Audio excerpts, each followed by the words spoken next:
মহান স্বাধীনতা দিবস ও জাতীয় দিবস উপলক্ষে বাংলাদেশ জাতীয়তাবাদী দলের পক্ষ থেকে শরণখোলা উপজেলার শহীদ বীর মুক্তিযোদ্ধাদের কবরে পুষ্পমাল্য অর্পণ করা হয়।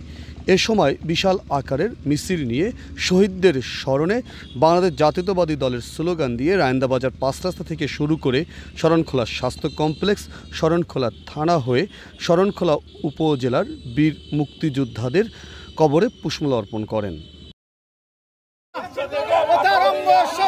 সংগঠনের উদ্যোগে বিএনপি অঙ্গ সহযোগী সংগঠনের নেতৃত্বে একটি বিশাল বর্ণাঢ্য র্যালি নিয়ে শহীদদের প্রতি শ্রদ্ধা জানাতে ছুটে এসেছেন।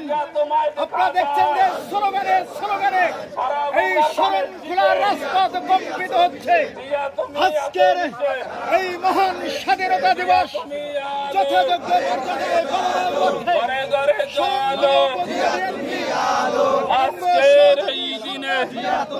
নবনির্বাচিত বিএনপির কমিটির সভাপতি, সম্পাদক সহ অন্যান্য নেতৃবৃন্দ ছুটে এসেছেন আজকের এই শহীদদের প্রতি শ্রদ্ধা জানাতে।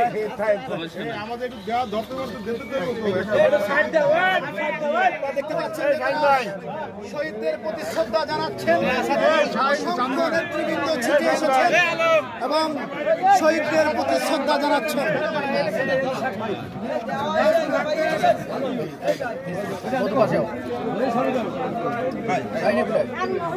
আপনারা দেখতে পাচ্ছেন যে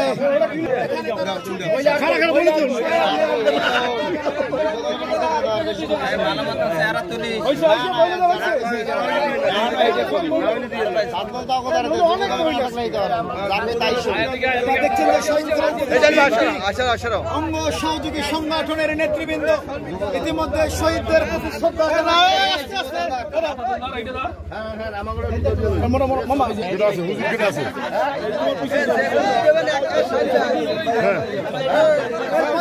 জানাবেন। বাংলাদেশ দেখতে পাচ্ছেন যে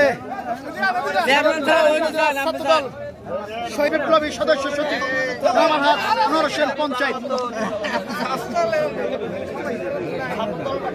তুমি সুষ্ঠু একটা নির্বাচনের মাধ্যমে আমাদের দল ক্ষমতা আসতে পারে সেই ব্যবস্থা তুমি করে দাও। আমাদের সুন্দর একটা সমাজ ব্যবস্থা গড়ে তুলতে পারি সেই ব্যবস্থা করে দাও। দেশনেত্রী বেগম খালেদা সুস্থতা করে দাও আল্লাহ। আমাদের রাষ্ট্রনায়ক শহীদ রাষ্ট্রপতি জিয়া রহমানের জ্যেষ্ঠ পুত্র জনাব তারেক রহমান বাংলাদেশে আসতে পারে সেই ব্যবস্থা তুমি করে দাও। এখানে যারা আসছেন সবাইকে তুমি মাফ করে দাও আল্লাহ। সবাইকে তুমি হায়াত দারাজ করে দাও। সুবহানা রাব্বিকা রাব্বিল ইজ্জাতি আম্মা ইয়াসিফুন ওয়া সালামুন আলাল মুরসালিন আলহামদুলিল্লাহি রাব্বিল আলামিন। সবাই আসছেন, সবাইকে ধন্যবাদ।